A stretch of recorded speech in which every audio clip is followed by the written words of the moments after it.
دوستو آج میں پاکستان کے اس قوال کے بارے میں بتانے جا رہا ہوں جو کہ اپنی قوالیوں کی شاعری خود تخلیق کرتے تھے اور باروب اور طاقتور آواز کے مالک ہونے کے ساتھ ساتھ وہ ایک عظیم فلسفی بھی تھے اور ان کا شمار پاکستان کے سب سے پڑھے لکھے قوالوں میں ہوتا ہے۔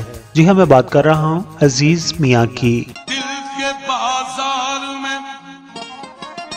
مشہور و معروف قوال عزیز میاں 17 اپریل 1942 کو دہلی میں پیدا ہوئے ہیں، لیکن کچھ روایات میں یہ ملتا ہے کہ ان کی ولادت میرٹھ میں ہوئی تھی، اس لیے وہ اپنے نام کے ساتھ عزیز میاں میرٹھی لکھتے تھے اور شروع میں انہوں نے اپنے قوالی کا آغاز بھی اسی نام سے کیا تھا۔ عزیز میاں ابھی 10 سال کی عمر کو تھے کہ انہوں نے باقاعدہ طور پر ہارمونیم بجانا سیکھنا شروع کر دیا تھا۔ آپ نے جس استاد سے موسیقی سیکھی ان کا نام عبدالواحد خان تھا، جن کا تعلق لاہور سے تھا۔ آپ نے ابتدائی تعلیم داتا گنج اسکول سے حاصل کی تھی، اس کے بعد آپ نے ماسٹر ڈگری اردو لٹریچر عربی پرشین زبان میں حاصل کر رکھی تھی۔ اس طرح آپ پاکستان کے سب سے پڑھے لکھے قوال تھے۔ عزیز میاں نے اپنے فنی کیریئر کا آغاز 1966 میں کیا تھا۔ آپ شروع میں نجی محفلوں میں قوالی کیا کرتے تھے۔ عزیز میاں صاحب کو ابتدائی دور میں فوجی قوال کا لقب بھی ملا۔ اس کی وجہ یہ تھی کہ آپ نے شروع کی سٹیج کی بیشتر قوالیاں فوجی بیرکوں میں فوجی جوانوں کے لیے کی تھیں۔ آپ پر مختلف قسم کے معمولی الزامات بھی لگے تھے، جس کی وجہ سے کئی دفعہ آپ کو گرفتار کیا گیا اور پھر بری کر دیا گیا تھا۔ عزیز میاں کی قوالیوں میں زیادہ تر توجہ کورس گائیکی پر دی جاتی تھی، جس کا مقصد قوالی کے بنیادی نقطہ پر زور دینا تھا۔ عزیز میاں کو شاعری پڑھنے میں کچھ ایسی مہارت حاصل تھی جو سامعین پر گہرا اثر چھوڑ دیتی تھی۔ ان کی بیشتر قوالیاں دینی رنگ لیے ہوئے تھیں، گو کہ انہوں نے رومانی رنگ میں بھی کامیابی حاصل کی۔ آپ اپنی قوالیوں میں اللہ کا نام ایک الگ طریقے سے لیتے تھے، جو کہ آپ کا ایک الگ انداز تھا۔ آپ تر اپنی قوالیوں میں زیادہ تر شاعری علامہ اقبال کی، قمر جلالوی، جگر مرابادی، تابش کانپوری، ایس ایم صادق، سیف الدین سیف اور قتیل شفائی کی استعمال کرتے تھے۔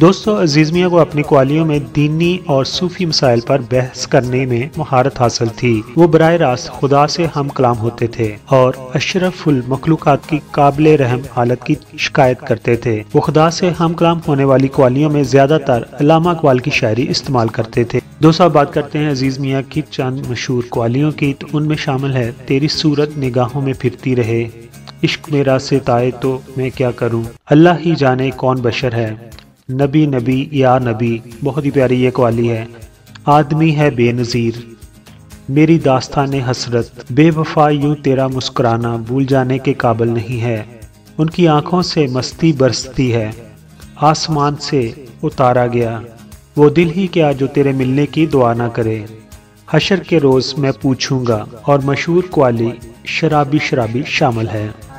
فصل گل ہے شراب پی لیجئے، اس لیے بے حساب پی لیجئے،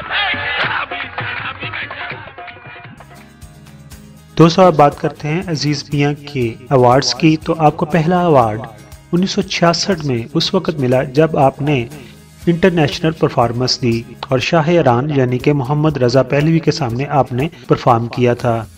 آپ کی خدمات کو سراہتے ہوئے حکومت پاکستان نے بھی آپ کو 1989 میں پرائیڈ آف پرفارمنس سے نوازا تھا۔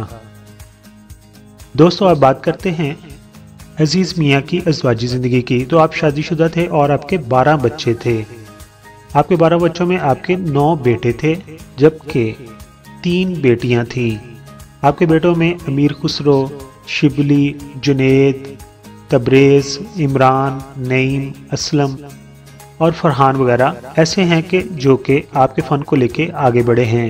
نارتھ امریکہ میں جب عزیز میاں کو ٹرائیبیوٹ پیش کیا گیا تو اس میں آپ کے بیٹے تبریز نے ہی پرفارم کیا تھا۔ دوستو پاکستان کے یہ مشہور و معروف قوال صرف 58 سال کی عمر میں 6 دسمبر 2000 کو تہران ایران میں یرکان کی وجہ سے انتقال کر گئے تھے۔ آپ کو اس وقت حضرت علی کرم اللہ وجہ کی برسی کے موقع پر ایرانی حکومت نے قوالی کے لیے مدعو کیا تھا۔ آپ کی وفات کے بعد ملتان کے اندر ایک برج کا نام آپ کے نام پر رکھ دیا گیا ہے۔ آخر پر ہم دعا گو ہیں کہ اللہ تعالیٰ ان کو جوار رحمت میں جگہ عطا فرمائے، آمین۔